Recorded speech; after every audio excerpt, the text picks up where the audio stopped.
Let's go across to our guest joining us, Tuhin, national spokesperson of the BJP, Mathew Antony, spokesperson of the Congress party joining us, Hemant Atri, senior journalist. Also with us is Sumitra Goenka, political analyst. Let me go across to Mathew first. You know, the BJP one, of course, has done this in other states. It's known for doing this, and it seems to do this without any, much pain as far as party leadership is concerned. And it seems like they firmly believe that this is not going to be a problem for them. This indeed could hurt the Congress party by dividing its Jat vote share, which is being talked about. What do you think, Mathew? Shivani, good to be back in your show. Now, the question here is, when is ED and CBI going to land in Dushyant Chautala as well as others 10 MLAs' houses? It's just going to be a matter of a few hours, most likely, because you have already seen BJP saying that there was so much of corruption. Didn't BJP know all these corruptions for the last 4 years? So this is a rule by the book right now for BJP.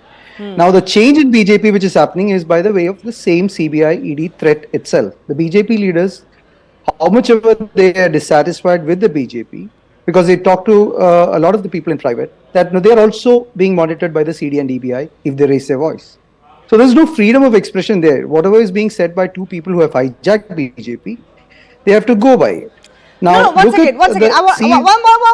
I want to go one by one. You're saying this is some sort of a CBI ED influence.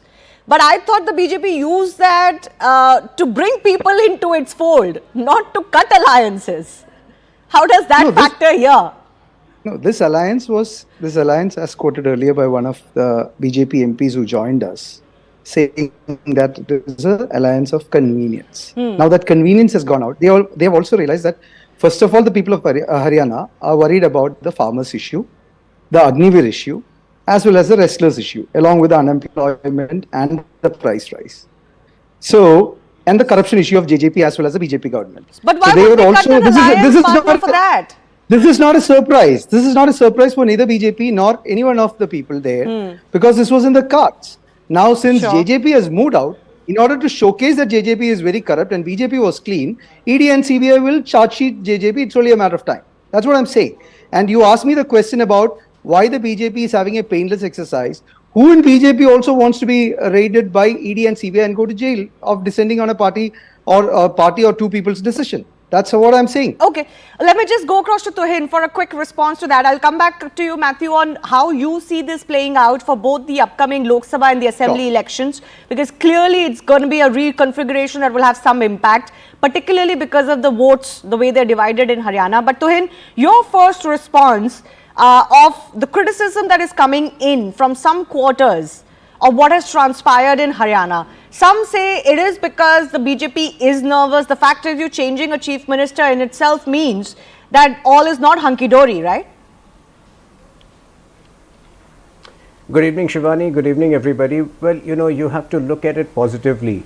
For any political party to take such a big decision after 10 years on the eve of elections and to execute it effortlessly and in record time, I think, that speaks a lot about the quality of leaders we have and about the work culture of the BJP. Unlike the Congress party, where we have seen the constant fights between, Sachin Pilot and Ashok Gehlot, where they would,